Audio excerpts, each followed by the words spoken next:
This is the final countdown webinar. As I'm sure many of you are aware, the 1st of May is next Friday, so we are getting very close now. The government has today actually just released some final paperwork bits, so nothing's really going to change now between now and the 1st of May, we hope and we expect. So what I go through today should be as it is and what will be coming in as of next Friday and obviously into the future, because we'll talk a little bit about what's coming in the future as well as part of the Act. So it should all be as is as of today. So I hope I can give you some really clear guidance moving forward of exactly what the new world is going to look like as of next Friday.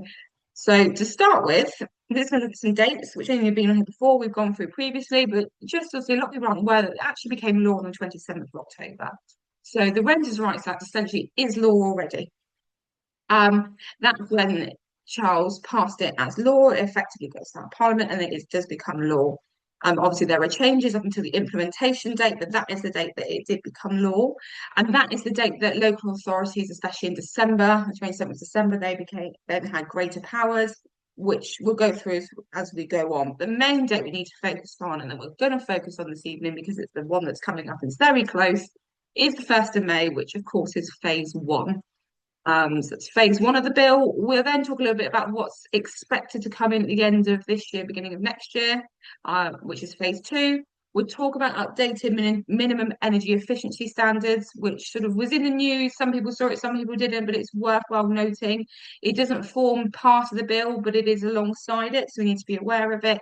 And then the final phase three, which is expected in about 9 to 11 years' time. But it is coming. It's probably not going to get pulled forward, but we do need to be aware of that, especially those of us that are still going to have our properties or be adding to our portfolios going to that stage. We need to know what that's going to look like. So the roadmap, I've been through this with some of you guys before, so that just goes through it again, what that looks like. So it became law on the 27th of October, 27th of December last year was when the local authority gained greater powers.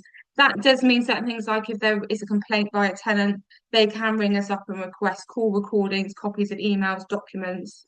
They don't need to have a warrant to come in and search an office and ask for these documents. They can literally just come and do that. I haven't heard or seen of it happening yet.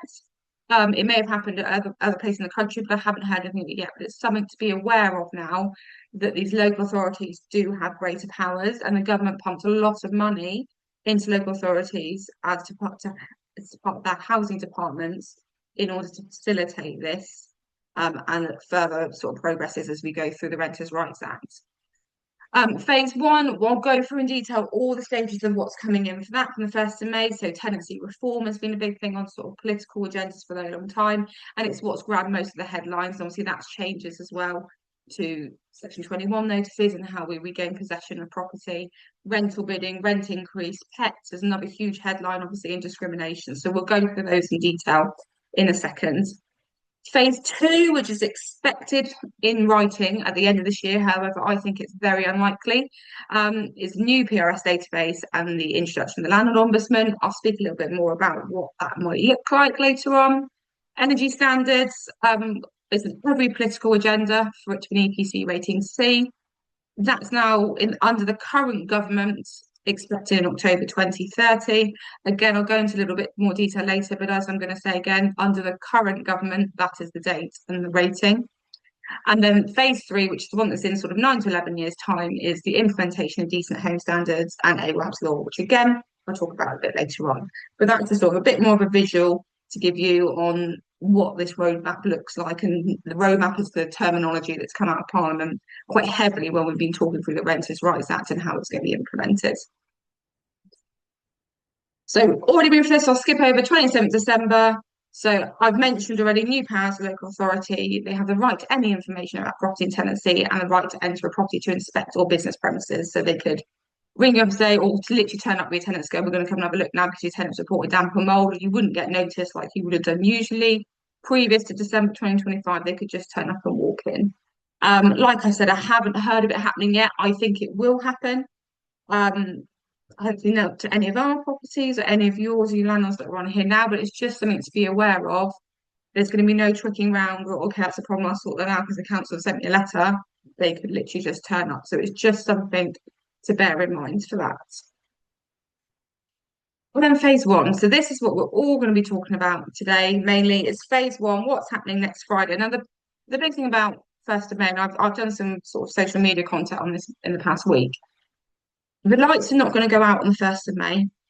Yes, we're going into a new world. We're going into the unknown in inverted commas, but it'll be the more known after this evening.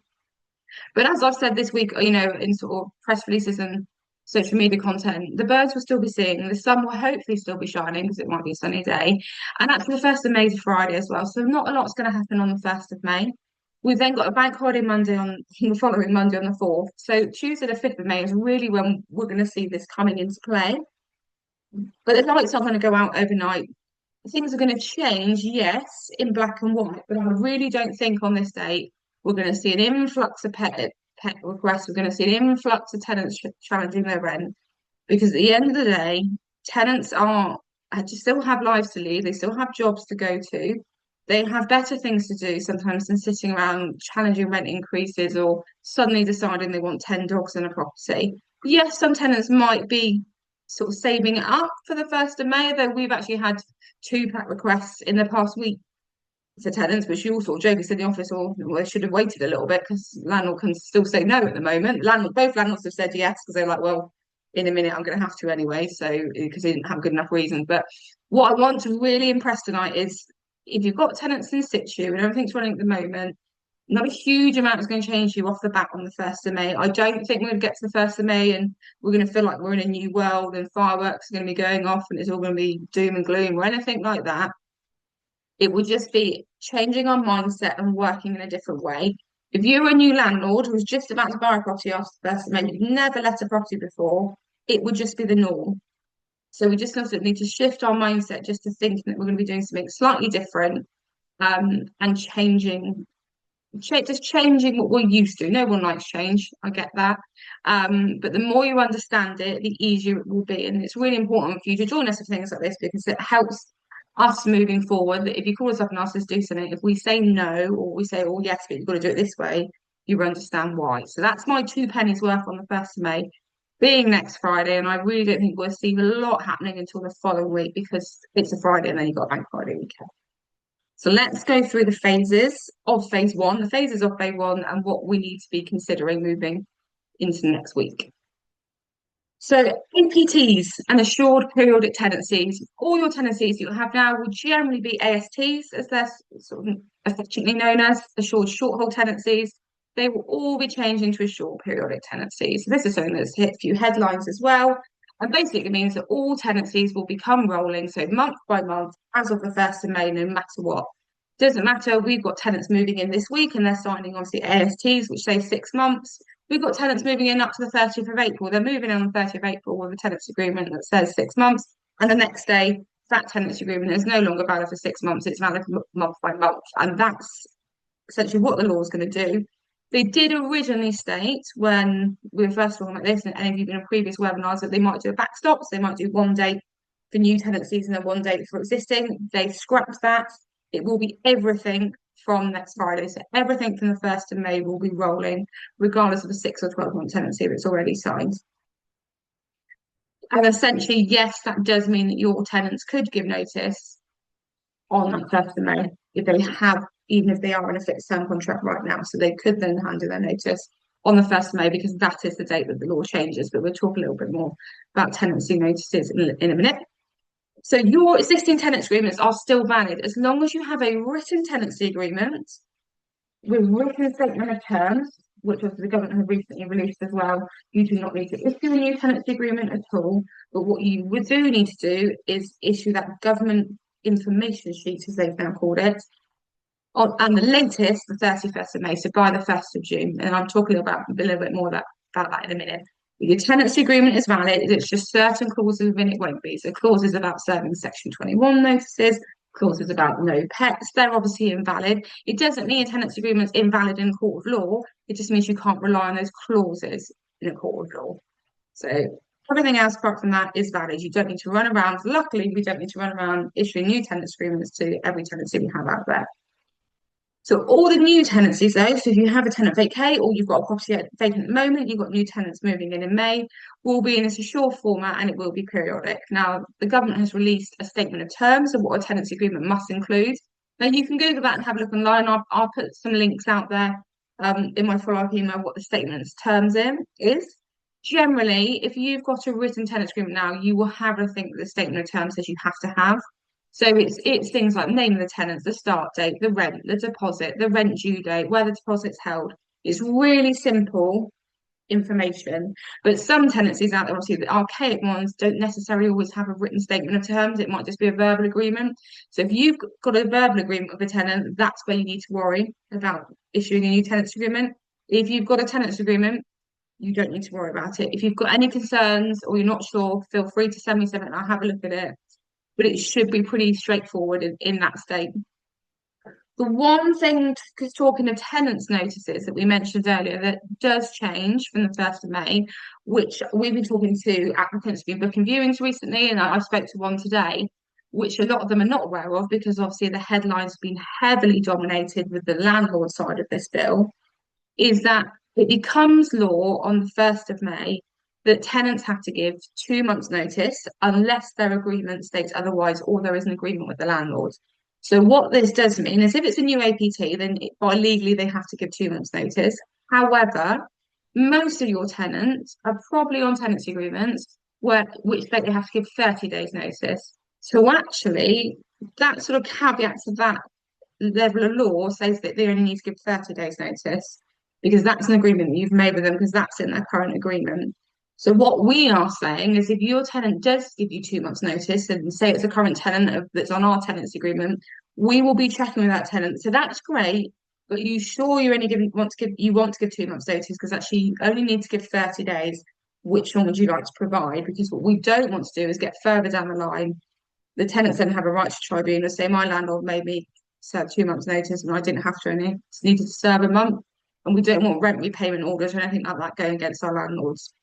So that is one thing to bear in mind. The law states 2 months unless the current agreement states otherwise or it's agreed with the landlord.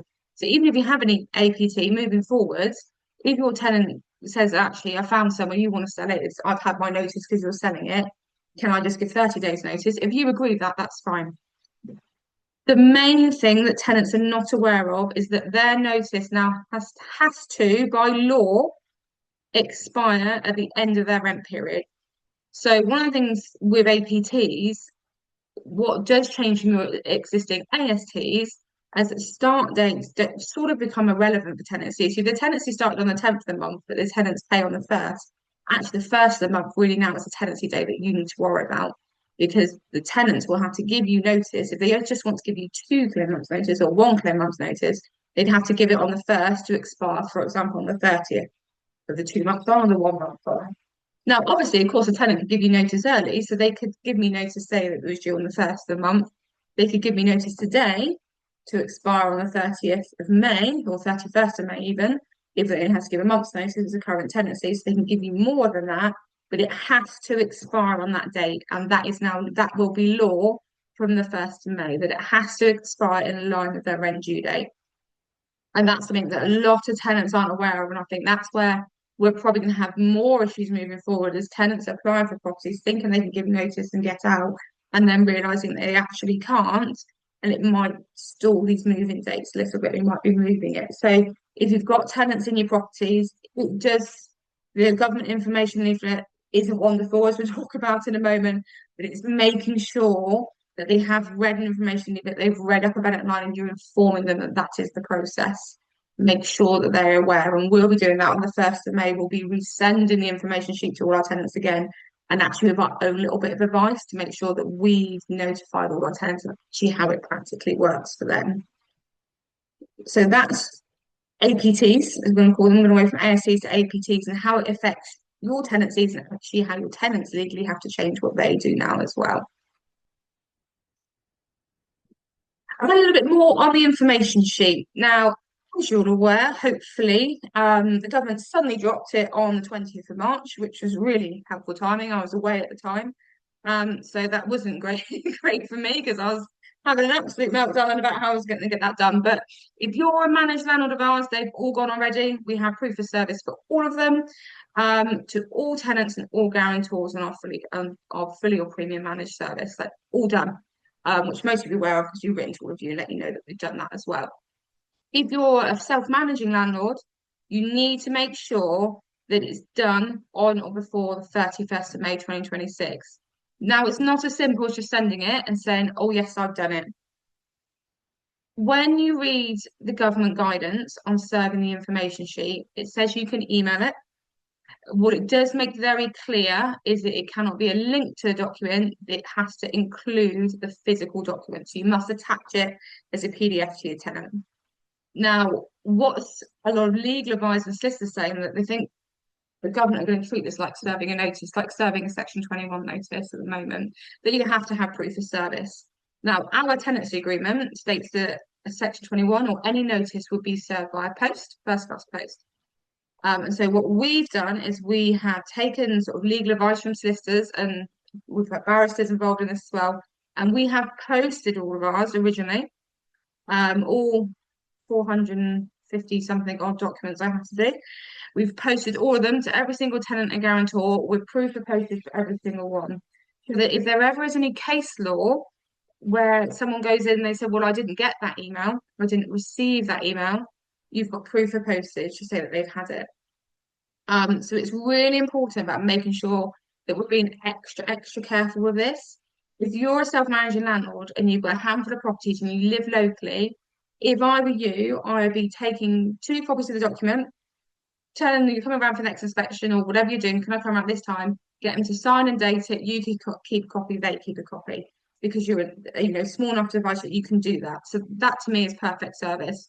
I would be really, really careful just emailing. And there's been a lot of posts over social media of landlords and other agents, and there's been a lot of chat about it where people just saying, well, the government guidance says I can just email it. Government says it's okay to email it, but the government won't be doing this in a court of law. So we've got to make sure until we have any case law, we don't know that that's definitely going to be acceptable if your tenancy agreement states that notices will be posted. So we're just making sure, and my advice is all belts and braces, go with the top-notch approach, which is what I've done, which is post it with proof of postage. So it's not signed for. You can just go to the post office, say, please can you send this first class, or I franked all of ours. I didn't even get them to do the postage for me. I did it all in the office, and just the poor woman, bless her, just stood there and did me proof of postage for every single document that I sent. I said it was well over 450 of them that were posted out, so that we have proof of service. And then on top of that, to go very OTT, but this is very me, we will also, on the 1st of May, as a bit of like, welcome to the 1st of May to our tenants, we will also then email it to all our tenants as well, and keep proof of those emails on file. That'll be part of our CRM system. We'll batch email it to all of our managed tenancies with, on that as well, just some information on it because it is quite a basic document. And I will add a copy of that to the email that I follow up email that I send out. So if any of you haven't seen it, you can do. It's really easy. If you just Google information, government renters rights act information sheet, it comes up very quickly. But it is quite basic. And I think it's going to cause more confusion than anything else because it doesn't really tell the tenants how it affects them or how they need to work with it. It just tells them what the law is, essentially, which I think is helpful if you can explain it a little bit more. So yeah, proof of service is the most important part. One of the reasons I'm saying be cautious with email is there has been case law recently, which wasn't in our industry. It was in a separate industry, but it's where I think it was to do with a notice. Was it a notice from? It was our industry, but I think social housing. A notice to a landlord that the council were coming, and the landlord took the council to court because he said he never received the notice. And even though the council could say, here is the email sent on the 15th of June at 3 p.m. whatever, because the tenant said that they never got it and it went into their junk, the judge actually deemed that it wasn't served. So we want to be really careful with this. And this is actually a case law that's come up in the past few weeks. And David Cox and David Smith, who I know, David Smith is a very well-known paralegal and solicitor in our industry. And there's a lot of speaking for Right Move and other sort of big industry bodies out there.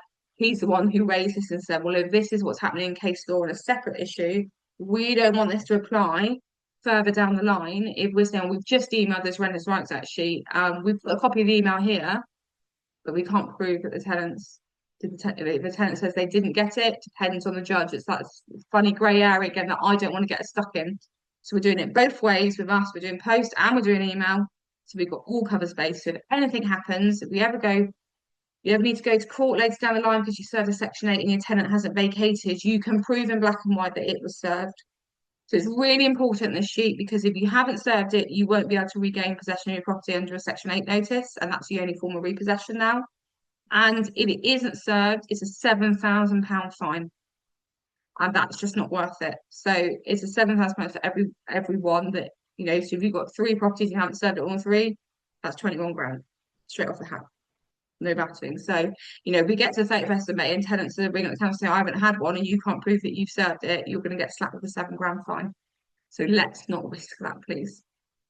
But yeah, if you've managed landlord of ours, done, don't worry about it, we've sorted it. If anybody's got any concerns about that, we have been serving them for some of our self-managing landlords as well. Happy to have that discussion. But most importantly, if you're doing it yourselves, make sure it's done before the fact. Just do it now. It's available now. Don't need to wait to the 1st of May. Do it now and make sure you've got the proof of service and keep it. I keep in paper copies and I've got it on our cloud system as well. So we've got many versions of it if we ever need it, because we don't know how far down the line we might need it, how many years to come. So that's a really important bit, which tenants aren't aware of. We haven't had any calls from any tenants about it. Will they actually read it? I don't know. I predict it probably not. If we open it and think, oh, right, it's just this again, and just put it to one side, put it on the coffee table, or put it straight in the bin. Not sure, but you've got to do it regardless of whether your tenant reads it or not. So please make sure you've got that bit right. The other big headline, repossession. So we won't dwell on it because as of the 30th of April, Section 21s will be gone. So you can still serve them now. We've served one today, not for any particular bad reason, but the landlord's actually now accepted an offer on a property. So actually it's come out perfect timing. She's given 2 months notice as opposed to four she'd need to. And then you have got 3 months to start. So the law says you have 3 months to start possession proceedings if you served a Section 21 after the bill implementation, but the backstop date for that is 31st July. When we're saying that, we need to be really careful because that means court proceedings have to have started. So you have to have filed your possession order to the court and they have to have responded by that date. And courts are busy at the moment. There's quite a large backlog. It's taken a lot longer than normal because there have been, obviously, as we know, there are court backlogs anyway, but obviously a few landlords are having to go down this process or trying to get it in now.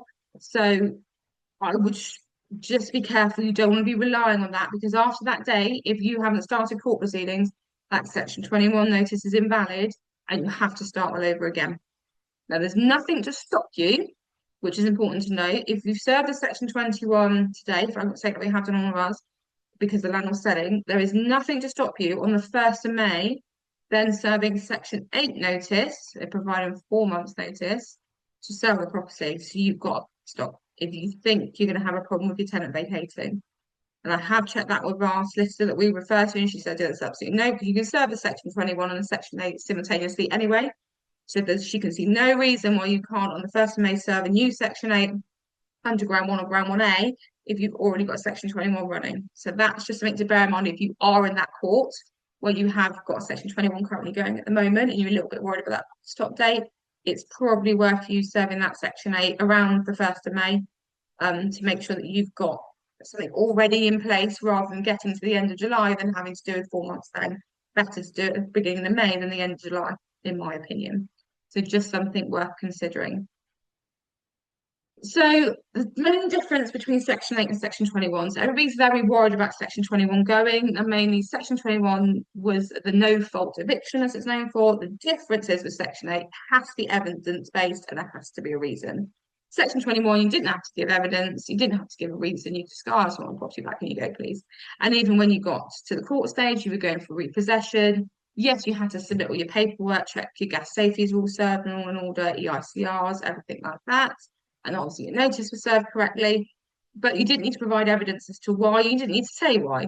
That's the main difference, is you have to have that evidence. It's really, really important. And you have to have the reason. Obviously, there are certain grounds for which you can use until we gain possession of your property. So the main grounds that have been introduced, which are new grounds, ground one and ground 1A. So ground one is where a landlord intends to move into the property. Landlord or a family member intends to move into the property.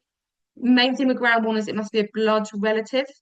So it can't be any long lost cousin, anything like that. It needs to be when the government says it was sort of father, mother, sister, brother, that sort of scenario. It does have to be 4 months' notice and cannot be served within the first 12 months of the tenancy. Now, there has been a little bit more clarity on what this first 12 months of the tenancy looks like. But there is still some grey area and argument over it. So if your tenant's been there for years and years and years, you're well past the 12 months. Where there's been a little bit of debate and confusion, which we're still waiting clarity on, is if, say, the tenants moved in July last year, I would argue that the 12 months would be up in July this year. But what some are now arguing, some solicitors are saying, well, at the end of that initial 6-month tenancy, so it's a 6-month fixed term from July last year to August, September, October, November, December to January this year. A new tenancy technically started in January because it then went onto a new tenancy, onto a periodic tenancy after that fixed term. So is that 12 months then starting from January rather than July? In my head, until I'm told otherwise, because this is what it originally was, we're going with the start date of that tenancy. But that we are waiting further clarity on where this 12-month part actually starts. Is it that first day of that tenancy, or is it going to be when that tenancy renewed? Now, I would argue with that. I'm struggling with the renewed onto periodic. However, if you had renewed for a fixed term in the past 6 to 12 months, it would be from the start of that new fixed term. So if you've renewed a tenancy and you've gone on to a fixed term, we haven't done many of us because we've been advising landlords against it because it's not worth it, and obviously it restricts you under here. If it's a new fixed term, that's definitely going to be 12 months from that date. If it's gone from a fixed term onto a periodic, I would heavily argue that's not a new tenancy. It's extended from that fixed term onto periodic, but we are waiting definite clarity on that. But whatever way, there is a restriction in 12 months. So if you've got an empty property and a tenant moves in on the 2nd of May, you cannot serve ground one for the first 12 months of that tenancy. And the other thing to bear in mind in that is that one, it's great you have 12 months to rely on that notice. With a Section 21 only has a shelf life of 6 months, whereas these will have a shelf life of 12 months. So you don't have to act on them straight away. So you can serve your tenant a 4-month notice because you want to move back in and plan to change a bit and they haven't found anywhere. You can actually rely on it for up to 12 months. What's really important as well with ground one is from the date that your notice expires or you regain possession, whichever comes later, you cannot relet that property for a further 12 months. So if you are moving back in, you are moving back in and you're moving back in for at least 12 months. You're not just moving in for a couple of months before you go off traveling again and then you're going to relet it. There is a restrictive period of 12 months. And that is something that the local authorities have been investing money in to have team members that are going to be looking out somehow. Don't ask me how, I'm not quite sure that's going to work for these properties. And we will be obviously making sure landlords sign disclaimers to say they haven't served notice under ground one or ground 1A within that period.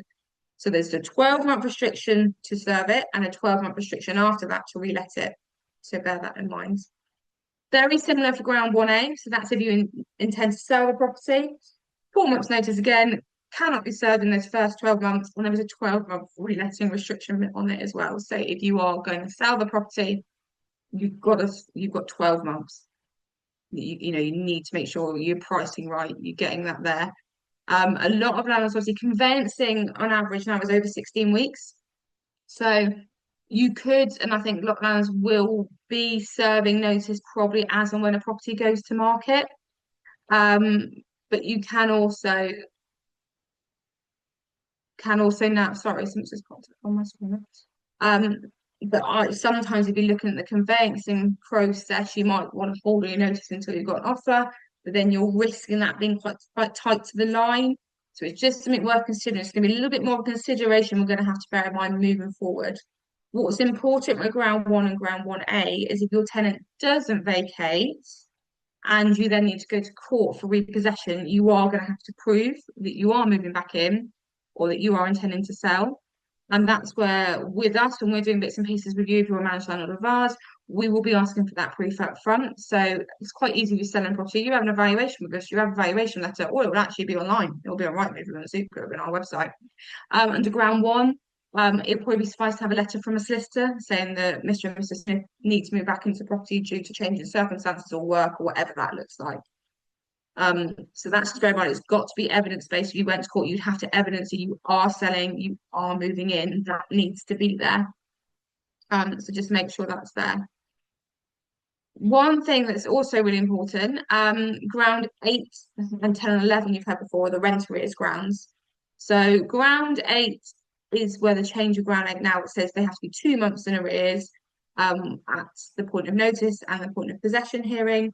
That's changing to 3 months, so it is going longer, so it has to be 3 months in arrears, and you only need to give 4 weeks notice as opposed to the current 2. So that's something to bear in mind there, but there's no restriction on when you can serve that. What's important to know is that grounds 10 and 11 still apply, and you normally serve a ground 8 with ground 10 and 11 as well, which are for persistent rent arrears. So where we have had some concerns with landlords where you've got tenants that they're always late or they pay 2 months late and they make it up, and then 3 months later they're 2 months late again. If you've got a consistent pattern like that, you could serve ground 10 and 11. The difference between ground 8 and grounds 10 and 11 is that ground 8 is mandatory. So that tenant is 3 months in arrears at the time that you serve notice and the time you get to possession hearing. The judge has to award you possession, no matter what. Under ground 10, it's discretionary. So the landlord would review your evidence. So you'd send in your rent statements, your bank accounts to show what your tenants paid and how much they've been in arrears, and you chased it and all this sort of thing, all the excuses. And then it's up to the judge to decide if they award possession. So obviously ground 8 is a lot easier. Ground 10 is open to interpretation. Ground 8 gets a little bit difficult because obviously if that tenant pays £10 on the day of possession hearing, they're no longer 3 months in arrears generally. And then that ground's not relied on, which is why you serve ground 8, 10, 11 together so that you have more options going to court and in front of a judge with those. Ground 7A, they've changed for serious antisocial behaviour. They said no notice required and there's no restrictions on when you could serve it. You could literally serve it on day 1 of the tenancy if you needed to. However, proving serious antisocial behaviour can be difficult. Normally relies on police reports, how quick you can get that, and how open they are with information can be difficult. But this is a ground that the government have introduced to try and support landlords in that area. So that's just something to be aware of that I want to put in there, which is a new ground. The most important thing with Section 8 notices is that legal advice I really push has to be sought in order to serve one. Section 21 judges have got very particular with those over the past few years. As courts have got busier and more being served, Section 8 is there's even more scrutiny over it and the correct grounds and the correct wording. Here at Complete, we won't be serving them in-house. A lot of our landlords are either premium managed or they have an eviction cover with us, which serves it through an out-of-house solicitor. If it is a current client, we will be signposting them to a local firm that we're working with who does all of our possession cases that don't have insurance now, and they will be serving Section 8 notices because we do not want to be getting that wrong. We want to be getting that right, so I really I wouldn't serve a Section 8 notice myself, and I've been doing this for 15 years. I know many, 90% of the agents that I know out there won't be doing either. They will be signposting out to solicitors, so I wouldn't encourage you to do that either. And I'm just going to have a quick look because I have got 2 questions here. So I'm just going to have a look right now. Right.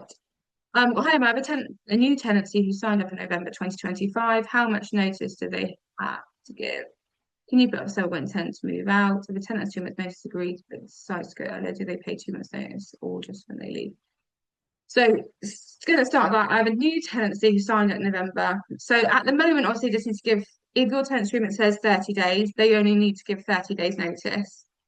You can put it up for sale whenever. You don't have to give them notice before you put it up for sale in relation if you want to sell it while you're waiting for them to move out.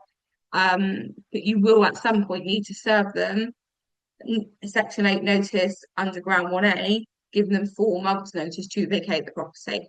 So you don't have to serve the notice in order to put the property on the market for sale. You can, as you do now, you can put the property up for sale and then serve the notice later on. So you can do that, and the tenant could counter serve their own 30 days notice in the meantime anyway, and you wouldn't have to go down the ground 1A route. So you can do that. If a tenant has 2 months' notice, agrees to, but decides to go earlier, do they pay 2 months' notice just when they leave? If, if their current tenancy agreement states they only need to give 1 month's notice, if you agree to and then they go earlier, I would argue that they don't need to pay 2 months' notice because as long as they've gone and they've paid up that month's notice, they've legally obliged to their contract. So obviously they don't need to give the 2 months' notice. They need to give up to when they leave, providing that it counts as 30 days notice. You can only serve notice after 2026 November. Yes, that's true. Sorry, Becca, I've missed that there when I've been looking at the previous questions. So yeah, if the tenant signed up in November 2025, the earliest you'd be able to serve notice if to sell the property would be November 2026. Yeah, well spotted. I missed that bit there. We're getting used to this. So yes, that's right. So with your one, Sharon, you can put it up for sale while you wait for the tenants to give notice. But if you sold it, you can serve them that 4 months notice until November of this year. Because that's the restriction on that, on the way that I'm interpreting that law at the moment. So right, I hope that's those ones answered for a minute. So that's section 8. So the biggest thing is evidence. If you've got any problems with your tenancy, breach of tenancy, if it's damaged the property, just make sure you've got your evidence. If you're doing your own property inspections, they need to be photographic so you can demonstrate any changes to the property if there's any damage. Make sure, especially if you're self-managing, you have rent accounts and you're keeping your rent accounts up to date so that if you have any problem with rent arrears, you can use that. Right, and I've just had another question for you from Rebecca. What would you need to do before the 1st of May to have evidence you're going to sell? So I would say evidence for selling would be that you've had a valuation of the property. Now, and I would say if you're going, and then it would argue if you then went to court 4 months later and it wasn't on the market, you might have an issue. Again, the evidence you need, it is going to come down to case law because this is a brand new clause. We haven't had that yet. So I would say you need to at least have a valuation letter, and ideally it needs to be on the market. But obviously, before the 1st of May, I would say that you need to have a valuation. You need to have a formal sales valuation carried out as proof that you're considering selling the property. And the most important thing is you are going to have to put the property on the market for sale in order to serve that notice in case the tenant does end up not vacating and going to court. And then Sharon, quickly, new tenants that now that sign up, do they sign the renters' right? So anybody that enters a tenancy after the 1st of May, sorry, I should have mentioned this earlier, they don't get served the information sheet because it's all included in their new tenancy agreement. The information sheet that the government released is to get bridge the gap between the ASTs, the short hold tenancies, and the APTs to make them understand the difference in their tenancies. So anybody moving in after the 1st of May doesn't need to be served that information sheet. The information sheet only applies to current tenancies right now that move in before the 1st of May. So if you've got a tenancy moving in on the 30th of April, you need to serve it. From the 1st of May onwards, you don't need to serve it. But any current tenancy up to the 30th of April has to be served that document. After the 1st of May, they don't need to be served that document. Right, I'm just keeping an eye on time. Lovely. So rent in advance. This is another big one that's come up that's caused some sort of waves in the industry. So the rent cannot now be requested until a tenancy agreement has been signed. So ordinarily we sort of send the tenancy agreement to sign via signable and request the first month's rent and deposit all at the same time, and a tenant normally do that in order. It is now illegal to accept any rent until all parties have signed the tenancy agreement. So if a tenant just very kindly pays you over the rent deposit, but they haven't signed a tenancy agreement yet, you can keep that deposit, but you have to refund that rent payment until everybody has signed. That's really important. So that is the law now. Only 1 month's rent can be paid in advance, so there's no more 6 months, 3 months, 12 months rent up front. If you have a current tenancy that moved in the last year and they paid you 6 months rent up front, luckily you don't have to repay any of that. That's fine. But you cannot do that again moving forward. And like I say, you can't request any rent in advance. There has been talk about if a tenant voluntarily pays it. So you can only take 1 month's rent up front before tenancy starts. If at month two, there's been some arguments, so if at month two a tenant just accidentally pays you 6 months up front because they're being very kind, can you accept it? Um, I would argue, and I'm being very pernicious here, I would argue no. And I would say, and I will be doing across our business, that we have to refund that to the tenant because the law states that we can't take any rent up front. We can't, the landlord can't ask for it, and we can't accept any rent in advance. So, as much as you may not have asked for it, the tenant's just voluntarily paid it. I would argue that that's then a prohibited payment under the Tenant Fees Act, and we have to pay that money back. Now, it might be the tenant completely ignores you and never gives you their bank details, and you never end up refunding it. But please make sure you've evidenced that you've tried to refund it, you tried to do your side of the law. I know there are agents out there saying if it's later on, that's fine, you can just accept it because it doesn't apply to the first month. I don't agree with that. I think it's an unlawful payment and I would say it needs to be refunded.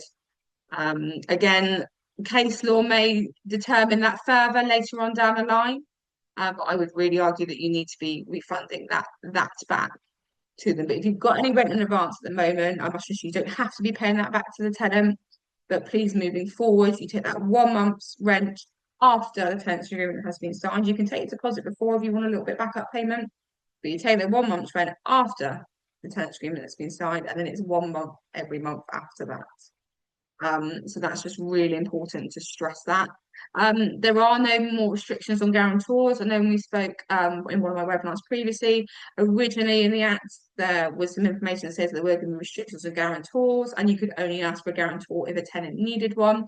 That's not the case. That's been scrapped from the bill, scrapped from the Act, so you don't need to worry about that. If you want a guarantor, you can ask for one. Because obviously this bit with rent in advance is going to affect a lot of tenants that ordinarily would have paid rent in advance because they were moving here from overseas or they had some bad credit due to a previous divorce, which you obviously quite a lot of, which they're sorting out and they're paying off, or they've paid off. It stays on your record for 5 years. And they're absolutely fine, but they have that there and they need some backups. They've got some money in the accounts. They pay 6 or 12 months up front for that security for the landlord. That's now not going to be the case. So this to me is one of the areas of the bill I don't understand because I feel like it's restricting tenants more than supporting them. It's just something to be really aware of moving forward.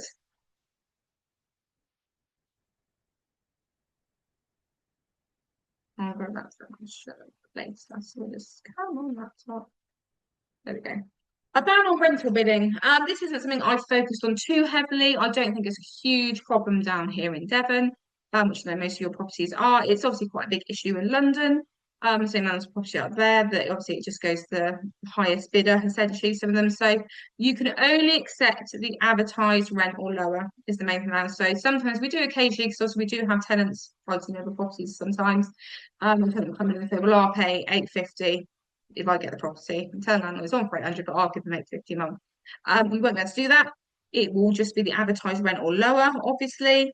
I think it is likely to increase rents further because I think we will see some landlords things slowly creeping up and properties going on at higher prices to satisfy that.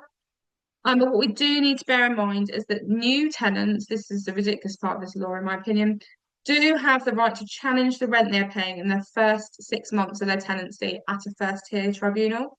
So that means you could do loads of viewings, have 5 applications, you accept Mr. and Mrs. Smith, they move into the property, they've agreed to pay £800 per calendar month. And actually, when they move in, they go, well, actually, we think this is too expensive. So we're going to go to first tier tribunal and challenge it. And if a judge deems that they are paying too much money, then you, as a landlord, will get a repayment order to repay them that rent.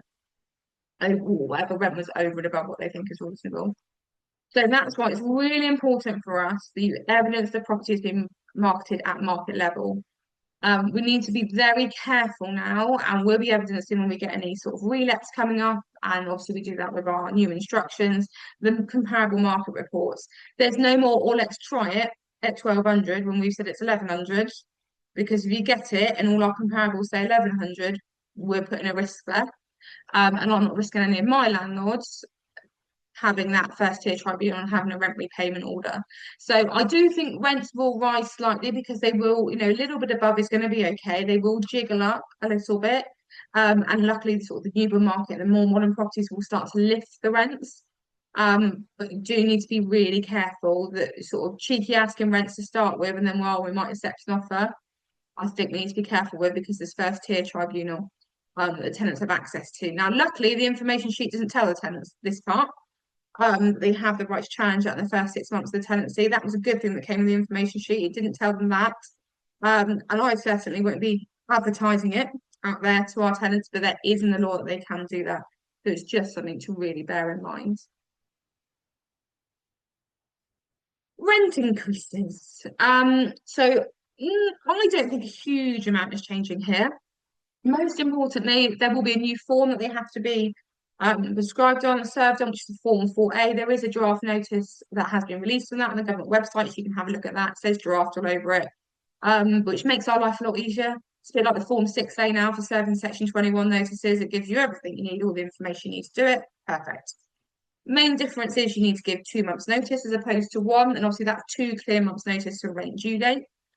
And again, you can increase the market rent, but evidencing this is going to be really important because again, the tenant has access to the first tier tribunal to challenge it within that 2 month period.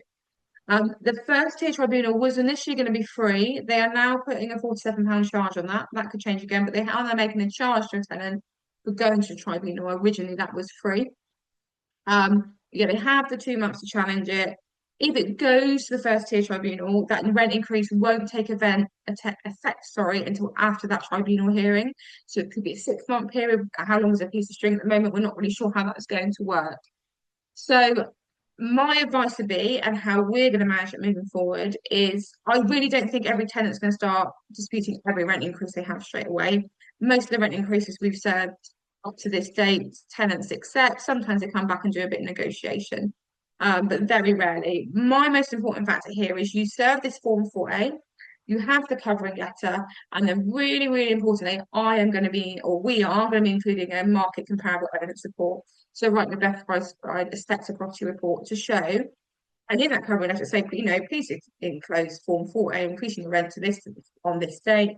As you receive from the enclosed report, your rent is still £25 below market value, £100 below market value, or now at market level.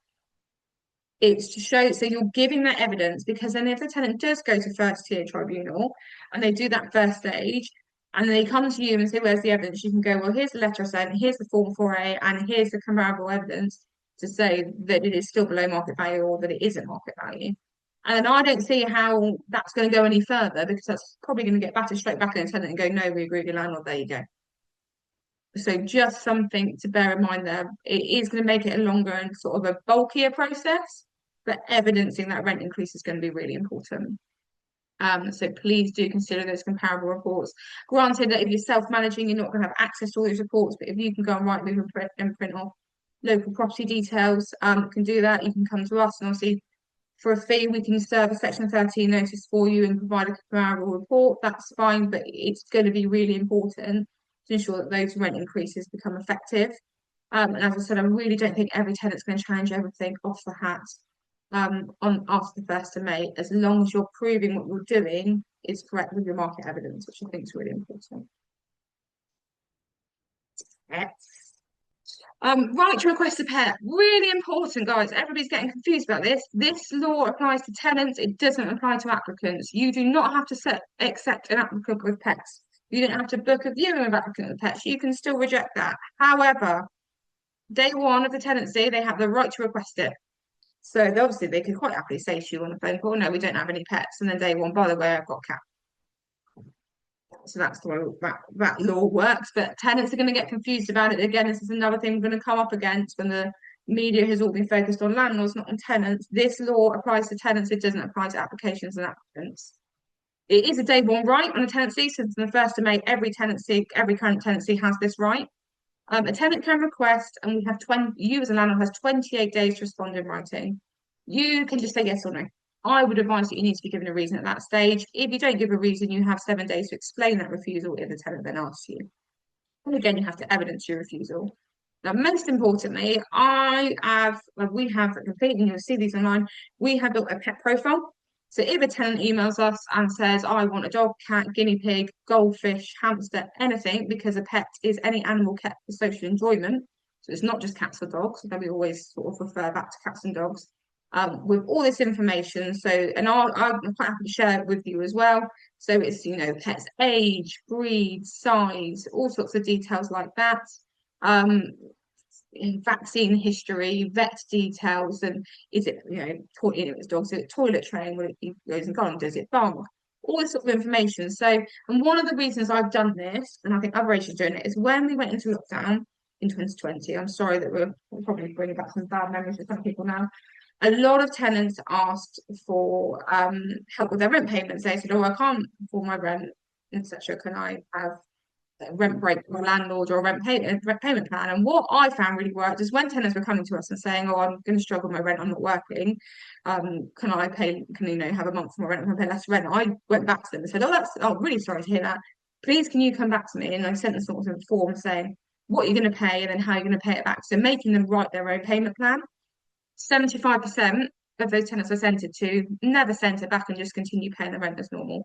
It's called trying it on. And I think it may be the case here with some tenants. We might get loads of or a handful of pet requests as soon as we ask for a load of information. Oh God, that's too much hard work. I'm not bothering with that. Now, I'm not saying that tenants aren't going to have a secret pet somewhere in the house. Obviously, there is that risk. There's always that risk, but that's where your property inspections come into it. Photographic inspections, what you're checking and what you're checking properly. So yeah, there is that risk there, but I think if we're putting that not barrier, but that additional admin level to it, that will really whittle down these tenants that are really caring and really thinking about that. Obviously, the government says you cannot unreasonably refuse. They have given some guidance as read it for reasons. There aren't many, I'm afraid. If you have a HMO, so house and multiple occupancy, and one of the other tenants in the property has a pet allergy, you can refuse. If the property is not suitable, I would very easily argue that flat is not suitable for a dog. Cats, I think we're going to struggle with. We're going on a big pet scenario. If you've got a garden that isn't enclosed, I would say you could say no to a dog.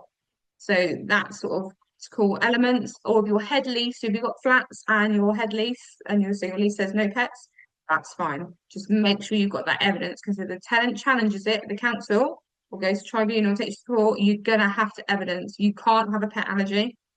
That isn't on the list. And all these landlords, you can't all now have cat or dog allergies, I'm afraid. That isn't on the list. Something you could argue that you are planning on moving back in, it would be case law tested.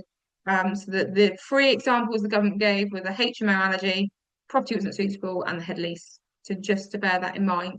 But we do find that most tenants that have pets, it's generally a longer term tenancy. As I always say, it's your house, it's their home. So it is something to bear in mind. Obviously, you can take out additional insurance to cover pet damage.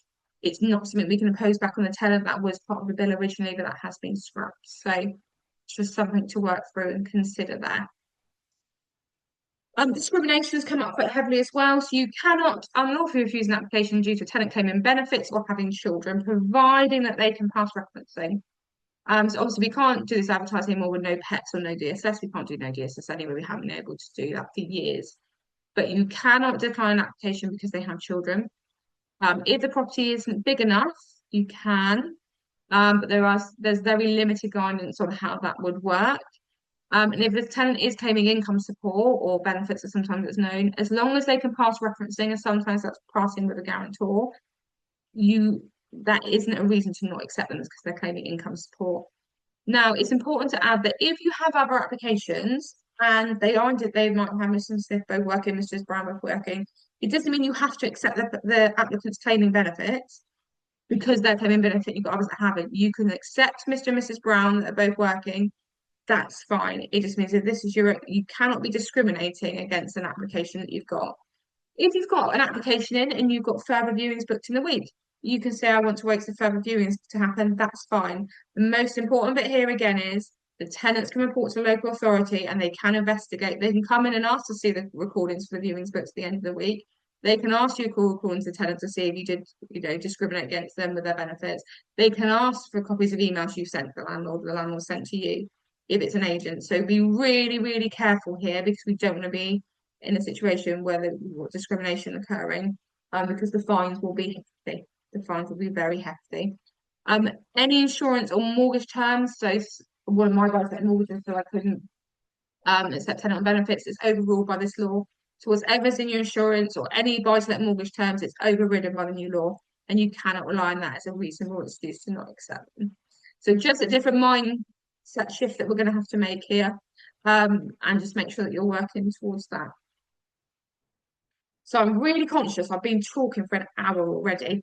I'm sure there's going to be some questions at the end. So because the 1st of May is very close, and obviously that's what I'm focused on tonight, I'm going to whiz through the next few slides, which next few stages, just so you're aware of them. And I will share the slides with you as well. So stage 2, which I don't think will be the end of this year, I think it's more likely next year because they've got a lot to do by then. It will come phase 1 first, will be the new PRS database, and then the landlord ombudsman. The database is something that they're building for all landlords to be registered on and all buy-to-let properties to be registered on. You will need to register. Of course, there will be a fee to register and probably an annual subscription fee. We don't know the exact details of what they're going to want and then get. It will be landlord details to some degree. Not sure exactly what yet. Might just be name and address. And potentially, yes, that could be company or complete estate agents if you're a managed tenancy. And property details for the type, the bedrooms, whether it's occupied. And it is likely that you're going to have to upload EPCs, gas safeties, EICRs to it. So it's becoming a one-stop shop for tenants to check if they're viewing a property. Has a landlord got any orders against them? Because they'd lost them as well. And are all the safety certificates in order? And is the property that's listed on this database what's listed on Rightmove, essentially? It's a huge database. That's why I cannot see how on earth they're going to have that ready for the end of this year. The landlord ombudsman is very similar to the property ombudsman that obviously we're abided by at the moment. So I agree with the landlord ombudsman because if a tenant is in a self-managing property and they have a problem with their landlord not fixing something or turning up unannounced, they have no one to complain to. Obviously, if it's us as an agent and the tenant's not happy with how we are conducting ourselves or our landlords, you can complain to the property ombudsman and they will investigate. The landlord ombudsman, every landlord has to register for. Of course, there'll be a fee and again a subscription, whether you're managed or tenant finds, and it's a place that the tenant can go to complain to if they have a concern about their property or their landlord. So I understand where that one's coming from. At the moment, that is all the detail I have. So it's really easy to whistle stop for you, that one. Minimum energy efficiency standards, as I said at the start, this is under the current government, and they are proposing this comes in October 2028 that all properties will become an EPC rating C. The expenditure cap will be 10,000, meaning you have to have spent £10,000 and a penny before you can apply for exemption if you cannot get it to a C by spending over £10,000, but you will have to spend that money. Really importantly, this is under our current government. I do not envisage that we will still be in the same government come October 2028. However, every single political party has EPC rating C on their agenda. So this is not a case of if, it is when and exactly what it will look like. So it's really important to bear this in mind. I think it would still be likely to be 2028. It's not even 2028, it's 2030. I'm looking at that now. That should say 2030. It's not 2028, it's 2030. So that's an error on my start, and I'm talking and thinking that doesn't sound right. Should say October 2030. So please bear it in mind. If you have got really low EPC rating, you don't need to start worrying about it yet. Let's get through this year and probably next year. But 2028 is when you need to start thinking about it, ready for 2030. But more will come on that because I'm sure that will change slightly, but it's not going to change completely. Stage 3, which is expected obviously in 2035 and 2037, decent home standards. So that is expected to be a carbon copy of the decent home standard, which is currently in law in social, will be a copy of what's in social housing. We have released a draft bill, but I wouldn't bother going out reading it because it was rated as inadequate by a regulatory body, which basically suggests that what they proposed doesn't meet their aims, so what they're aiming the bill to do. So it will be down to things like the standard of kitchens, bathrooms, toilets in the property, so facilities, so cooking facilities, toilet facilities. But until that bill has been drafted again, I wouldn't worry about that. AWAB's law is quite easy, and there is law in social housing. It's expected to be copied straight over. It relates to guidance and timeless response to damp and mold. So the tenant was emails in with this mold, that mold, this severe, and the severity of it. So actually, it'd be quite useful because it will give really good guidelines on how quickly you have to respond and how you need to respond to reports of damp and mold in your property. But again, we should really be focusing on next Friday, not necessarily it's coming in about 10 years' time. But again, that's just something to be aware of.